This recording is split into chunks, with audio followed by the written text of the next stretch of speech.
Foi dada a claquete aqui, meus amigos, que significa que já começou mais um episódio do Copa na Copa. Eu sou o Carlos Correia, aqui comigo, João Paulo Fontoura. E aí, JP, tudo bom? Tudo bem, Carlos.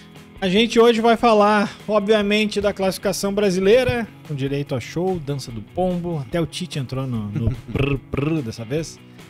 4-1 para cima da Coreia do Sul, vai enfrentar agora a Croácia, que mais cedo ganhou nos pênaltis do Japão, depois de um empate por 1-1.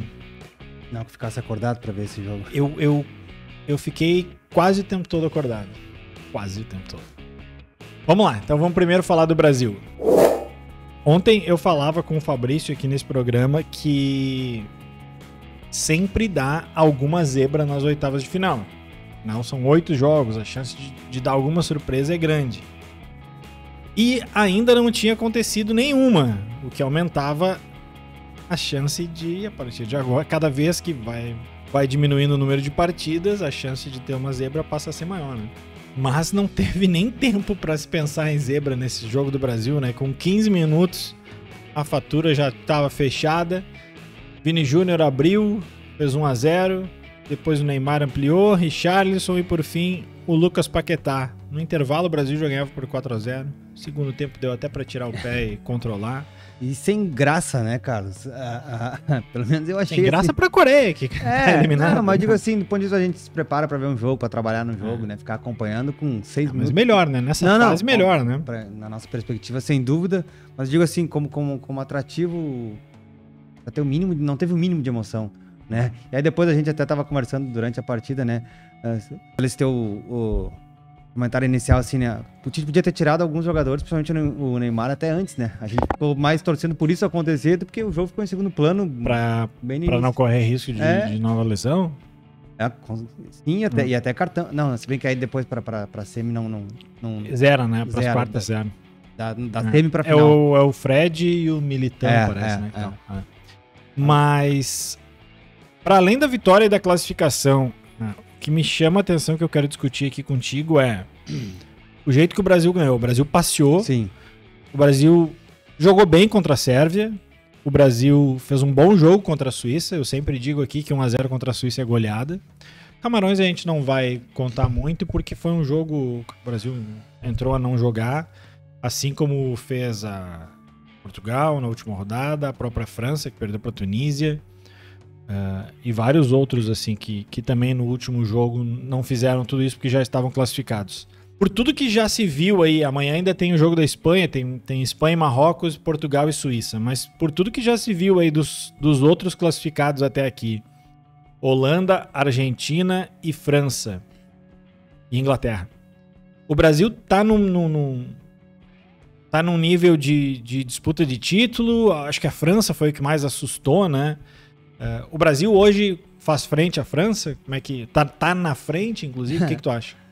Carlos, assim, se a gente for analisar só os jogos, pegar só, digamos que a gente não conhecesse o retrospecto das seleções, o peso das camisas, eu diria que o Brasil tá atrás da França. Não, aí a resposta tem que ser não, pra tua pergunta não, porque é uma série de fatores que estão em campo se essas equipes vierem a se enfrentar a essas seleções, né? Mas futebolisticamente falando, nesta Copa do Mundo, neste momento, eu diria que a França tá acima de todas as outras. Eu também acho que a França jogou mais, mas acho que a França não pegou nenhum time bom assim ainda, né? Não. A França jogou... Vamos lá. A França ganhou da Austrália. É um time de 3 estrelas, né? Com boa vontade. Com 3 estrelas empolgadas. Sim. Depois ganhou da Dinamarca, que até é mais que isso, mas na Copa não foi nem isso. Dinamarca, a Copa é 2 estrelas e meia. Aí depois ganhou da Tunísia. Perdeu pra Tunísia, mas é um jogo que tanto faz. E depois pegou a Polônia, que é outro time de 2 estrelas e meia. Duro, né? Time duro. Exatamente. O Lewandowski nem de pênalti estava conseguindo fazer gol na Copa. Exato. Vamos fazer a comparação. O Brasil pegou a Sérvia, que é melhor que qualquer um desses adversários da França. Sim. O Brasil pegou... Foi o melhor jogo do Brasil. O Brasil pegou a Suíça, que é melhor do que qualquer um desses adversários da França. Camarões a gente não conta. Sim. E o Brasil pegou a Coreia, que é melhor do que qualquer um desses 3. Então, assim, se a gente pegar Coreia, Sérvia e Suíça, tu pode escolher o pior desses aqui, é melhor do que qualquer um dos 3 adversários da França. Acho a França um timaço e tudo mais. Acho o Mbappé o melhor jogador da Copa e tal. Mas em termos de adversários nessa Copa, o pior adversário do Brasil ainda é melhor do que o melhor adversário da A França. Coreia não sei se não tá... Não, eu não acho a Coreia tudo isso, sim, mas entendi. Na comparação com os adversários. com Dinamarca. A Coreia jogou bem, pelo menos, algum jogo, né? Sim, verdade. A Coreia fez frente para Portugal, a Coreia deu complicou lá a vida do Uruguai. É que assim, Carlos, eu vejo, a gente tá especificamente falando de França e Brasil, né? Eu gosto de entrar em detalhes. Por exemplo, a França, a gente tem que se colocar um pouco no lugar dos outros, né? A França já está com boa parte do time fora da Copa. Desde antes do começo da Copa, né? Não é notícia porque nós somos brasileiros. Sim. Talvez a gente vier enfrentá-los, a gente vai lembrar com um pouco mais de veemência sobre isso.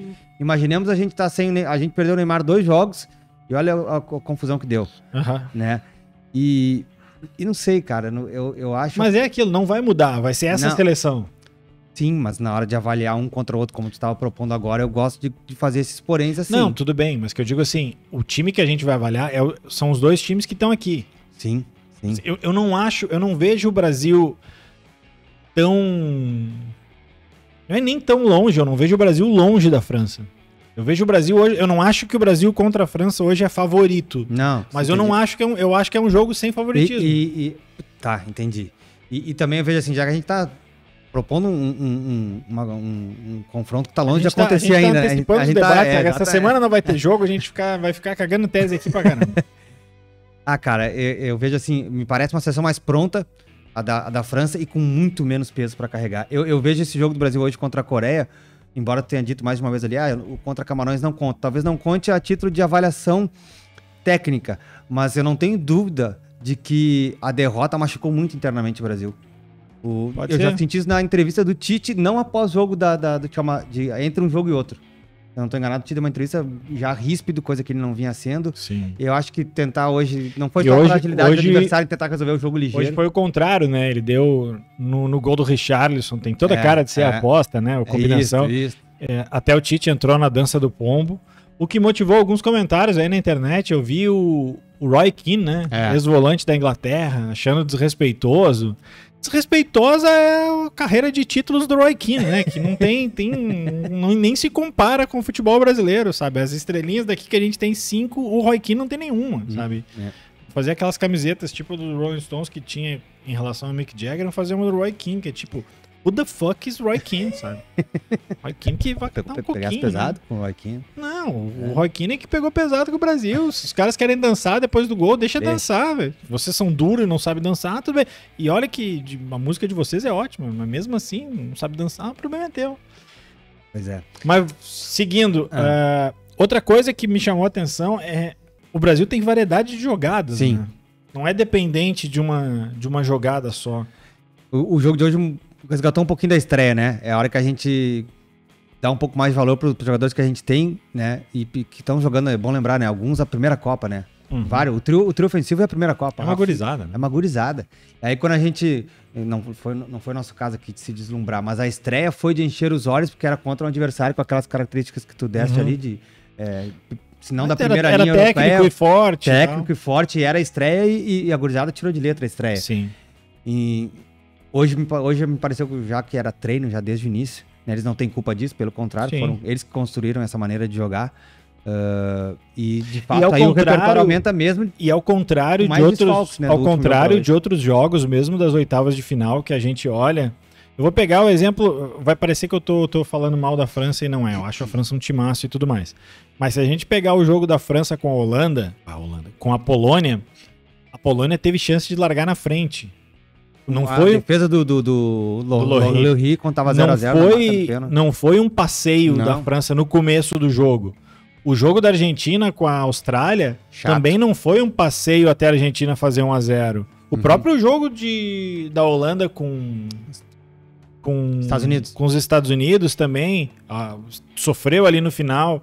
Inglaterra e Senegal, a Inglaterra depois que fez o primeiro foi um passeio, mas até fazer o primeiro, Senegal era melhor. O jogo do Brasil foi um passeio do começo ao fim. O Brasil dominou o jogo inteiro. Não teve nem início, com 5. Quando a gente deu conta, já tava resolvido o jogo. Sim. Mas é isso, né?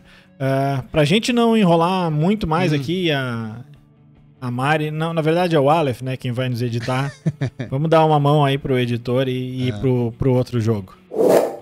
Croácia e Japão. Croácia venceu nos pênaltis, depois de 1-1 no tempo normal. Pelo visto, o pessoal no Japão tem um pouco de dificuldade de acertar a casinha, porque dos 4 pênaltis errou 3. Quer dizer, acertou a casinha, né? Mas o goleiro defendeu todos. Todos não, 3 de 4. 3 de 4. Pro Brasil é bom, porque a Croácia vem um pouco mais cansada e não é um time jovem, por assim dizer, não, né? Longe disso, né? Foi-se a surpresa do Japão. Mas eu, cara, não sei se... Foi um grande jogo, não, né? Esperava um pouco mais. Eu não sei a tua impressão. Eu tinha uma impressão antes do jogo, né? Durante a Copa, a Croácia tinha me dado uma ou outra pista. E eu tinha gostado do comportamento do Japão nos jogos que ele ganhou, né? E até no jogo que ele não venceu na primeira fase, que eu não lembro contra quem foi agora. Ele tinha ganho da Alemanha e da Espanha, né? Isso, e não ganhou da Costa Rica. Perdeu da Costa Rica. Cara, e os 90 minutos de hoje, pra mim, a Croácia fez o gol da maneira que eu acho que poderia. Achei injusto o momento que a Croácia empatou o jogo. O Japão tava melhor, mas tava... não pode tomar gol de cabeça que o cara mal pula. Que o cara mal pula, um golaço de cabeça. Mas assim, o Japão me surpreendeu aí durante o jogo pela competitividade, e a Croácia parecia que tava fazendo um favor jogando uma Copa do Mundo contra uma eliminatória. E aí o comportamento foi totalmente avesso nos pênaltis. Tudo bem que é uma outra modalidade dentro do futebol ali, o pênalti, mas não pode bater tão fraquinho assim. Não pode bater tão fraquinho. Né? Tem que ser o Neymar pra bater fraquinho desse jeito, tem que ser o Neymar. E bater bem. Mas o cara da Croácia também, que errou o pênalti, foi o cara mais saltoso. Assim, ele foi bem devagarinho, só deu uma cutucada no canto, e quase foi, né? Bateu na trave. Mas assim, acho que o Brasil é favoritaço, né, contra a Croácia, apesar de ser um time técnico, é um time que tem que ter cuidado. Mas acho que, eu vim pensando 70-30, um pouco mais, talvez. Se analisar o que as duas seleções fizeram na Copa, eu acho que dá até mais que isso. Pela Copa, sim. Eu acho impossível a Croácia jogar tão pouco como jogou hoje contra o Japão. E se competir o que não competiu hoje, eu não duvido o Brasil repetir o que fez contra a Coreia. E aí depois pode ter... aí nós vamos ter que fazer um programa maior. Aí nós não vamos também gastar bala agora. Já gastamos em Brasil e França. Porque essa semana nós vamos precisar de mais teses aqui. Né? Então tá, para lembrar o nosso querido espectador aí do outro lado que as últimas 2 partidas das oitavas de final serão jogadas nessa terça-feira. Ao meio-dia jogam Espanha e Marrocos. Vamos ver aí se tem uma chance de zebra, né? O Marrocos vem surpreendendo. Se classificou em primeiro num grupo que tinha Bélgica e Croácia. E pode ser o único a ficar desse grupo, na verdade, né? Porque a Croácia acho que a última chance de dizer, porque Suíça e Portugal, se avançar a Suíça, não sei se é zebra. Não é... Mas Portugal é favorito, né? Sim, mas o contrário não é zebra. Se eu tivesse, desde o começo, que apostar numa zebra nessa primeira fase, sempre foi Suíça contra Portugal. Eu acho um saco jogar contra a Suíça. Às vezes eu acho um saco ver o jogo da Suíça. Que eu diga. Mas também, e como o JP falou aqui, o último jogo, Suíça e Portugal às 4 da tarde. Aí depois, a gente tá meio mal acostumado, mas na quarta e na quinta não tem futebol. Né? Ficaremos... Vai dar uma... acordar tremendo, assim. Tu tem que ligar o YouTube pra ver uns gols. Mas aí na sexta já volta. Certo? A gente fica por aqui e volta amanhã aí tentando projetar todas as quartas de final pra pagar mico, como a gente tem feito em todas as nossas apostas até agora. Certo? Um abraço.